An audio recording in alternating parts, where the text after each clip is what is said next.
시민의 눈높이에서 질문하고 한국 사회에 화두를 던지며 더 나은 내일을 만들어가는 뉴스프리즘 시작합니다. 이번 주 뉴스프리즘이 주목한 이슈 함께 보시겠습니다. 양곡관리법 일부 개정 동일한 대안에 대한 수정안은 가결되었음을 선포합니다.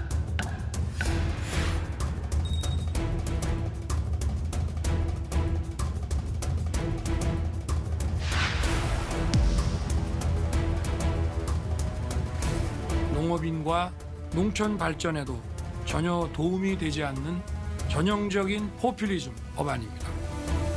가면 농민수 들어가.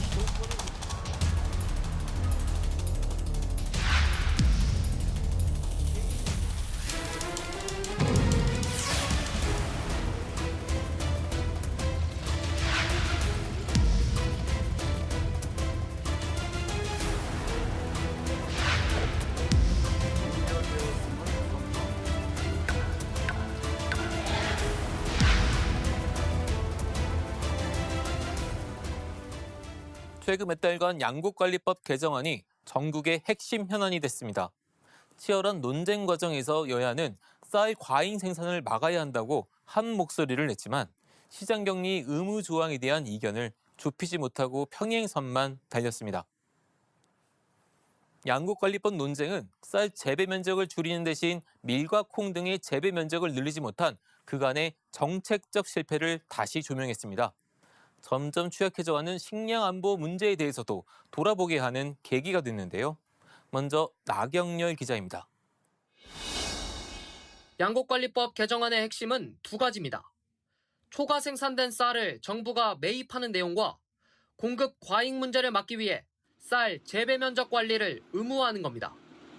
민주당은 밀과 콩 등 타작물을 재배하는 농가를 지원하게 되면 쌀의 과잉 생산을 막을 수 있다고 주장했습니다.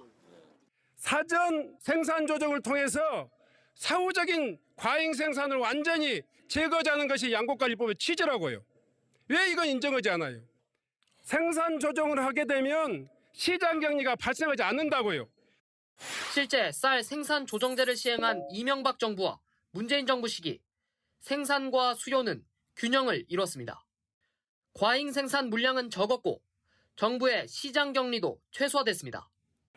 생산 조정 없이 농민들에게 헥타르당 100만 원을 지급했던 박근혜 정부 시기엔 평균 5,500억 원의 시장 격리 비용이 들었습니다. 정부 여당도 쌀 생산 관리 제도의 중요성을 부각했습니다. 윤석열 대통령 거부권디 내놓은 양곡관리법 대안에 쌀 대신 다른 작물을 재배하면 보조금을 지급하는 내용이 포함된 겁니다. 다만 남는 쌀을 강제 매수해주는 장치인 시장 격리가 의무화된 상황에선 생산 조정은 의미가 없다는 입장입니다. 강제로 하면 어떻게 되느냐? 내가 1헥타르의 농지를 가지고 있는데 그것이 강제로 국가가 수매해주게 돼 있는데 내가 왜 조정을 해야 됩니까? 왜 조정을 해야죠?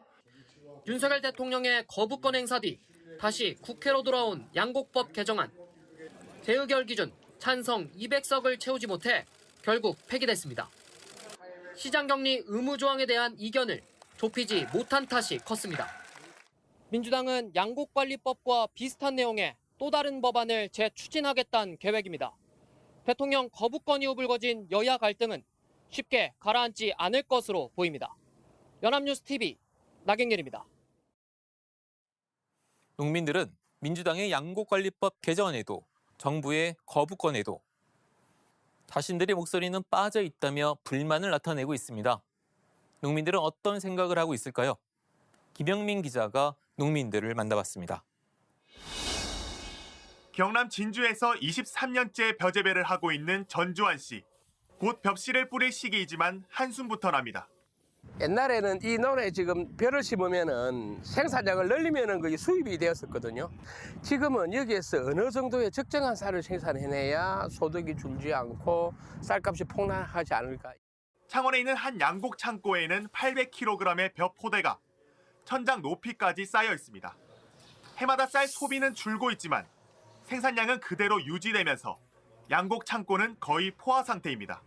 쌀 소비량이 줄어들어서 이렇게 쌓여 있는데 참 열심히 농사 지어가지고 이렇게 쌓여 있는 거 보면 참 안타깝습니다.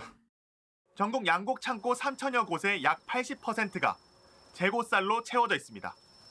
그 양만 180만 톤으로 적정 보관량의 2배에 이릅니다. 이런 이유로 지난해 쌀값은 45년 만에 최대치로 폭락했습니다. 반면 비료값 등 생산비는 25%가량 오르면서 농민들의 순이익은 급감했습니다. 지난해 300평당 논벼 순수익률은 27%로 재작년보다 10% 이상 감소했습니다. 약 600평가량 되는 논입니다. 지난해 이곳에서 생산돼 판매된 쌀 매출액은 약 180만 원 가량입니다. 생산비가 150만 원 가량 든 것으로 생각하며 농민에게 돌아간 비용은 고작 30만 원에 불과합니다. 정치권에서는 쌀 구매 방식을 놓고 설전이 오가고 있는데 정작 농민들은 자신들의 목소리는 빠져 있다며 울분을 토했습니다. 농민들은 쌀에 대해 최저 생산비를 보장해주고 핵심 농산물에 대한 국가 관리와 연간 40만 톤이 넘는 쌀 의무 수입 폐기를 요구하고 있습니다. 요번에 양곡관리법이 발의됐던 개정안과 개정안과 그리고 통과됐던 안에는요, 농민의 목소리는 전혀 반영되지 않았고, 농민들을 위한 양곡관리법이 아닌 정치권을 위한 양곡관리법이 아니었나. 정부는 벼가 아닌 콩이나 밀 같은 다른 작물을 재배할 것을 권합니다. 하지만 농민들은 농촌의 연령대와 환경을 고려한 대책이 아니라고 지적합니다. 옆에 논에는 쌀농사를 짓고 있는데 바로 옆에서 콩농사를 지었을 때 물이 들어갔을 때 콩농사가 제대로 되겠느냐. 갈수록 심각해지는 쌀 수급 불균형. 이를 해결하기 위해서는 농민들의 의견이 반영된 보다 현실적인 농업구조 개선 방안이 필요해 보입니다. 연합뉴스TV 김영민입니다. 쌀은 아마 도는데 식량 안보는 뻥 뚫려 있습니다.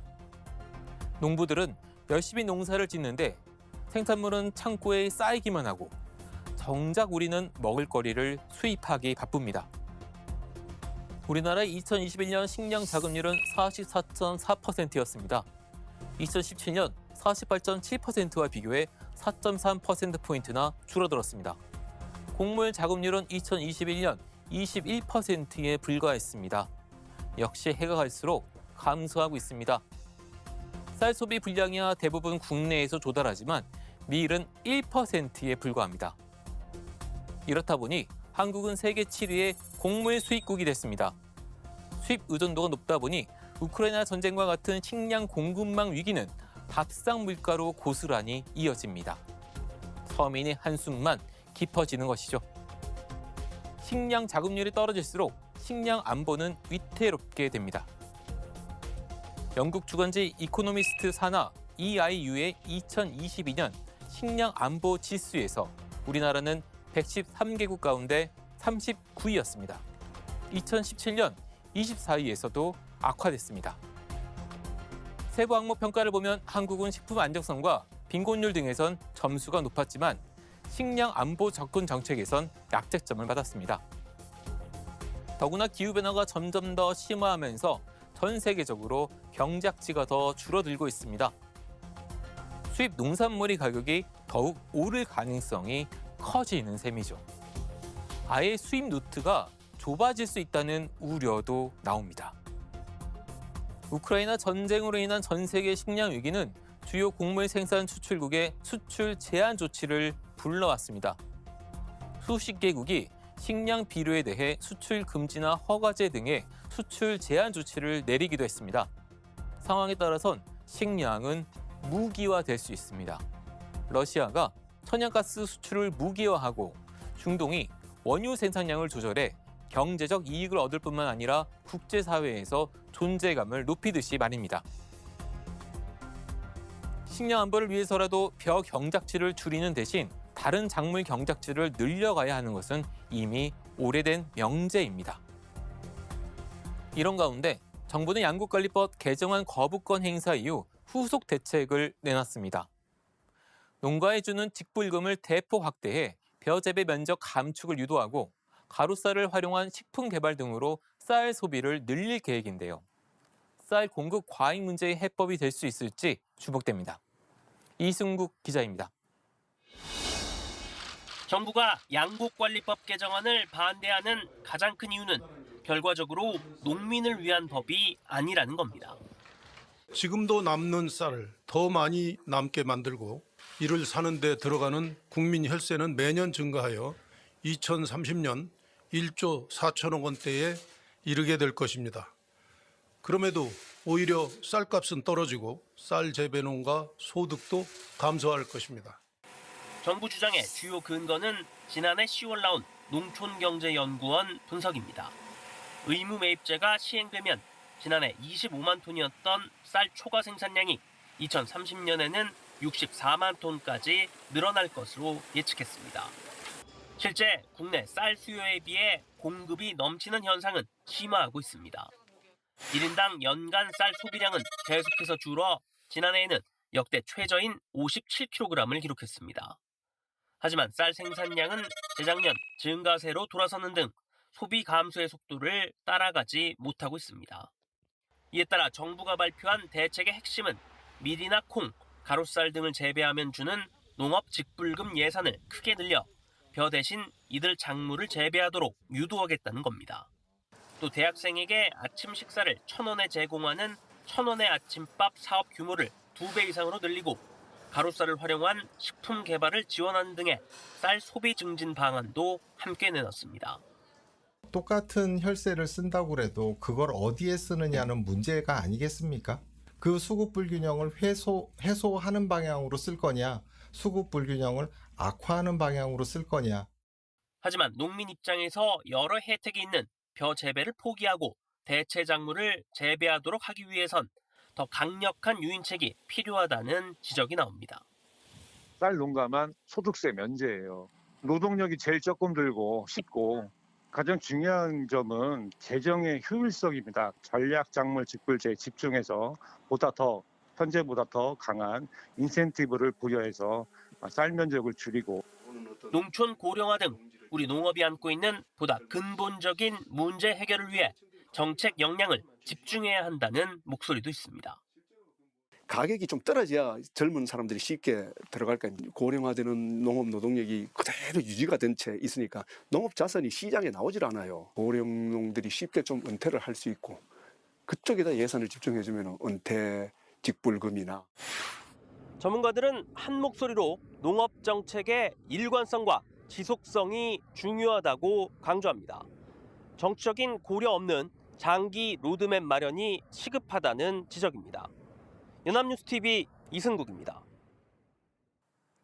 리포트에서 전해드렸듯이 고령농이 다수를 차지하는 우리 농촌 현실상 쌀 농사를 다른 작물 재배로 전환하는 것은 쉬운 일이 아닙니다. 쌀 농사는 노동력에서 농기계 비중이 90%인 반면 밭 농사는 60%에 불과합니다.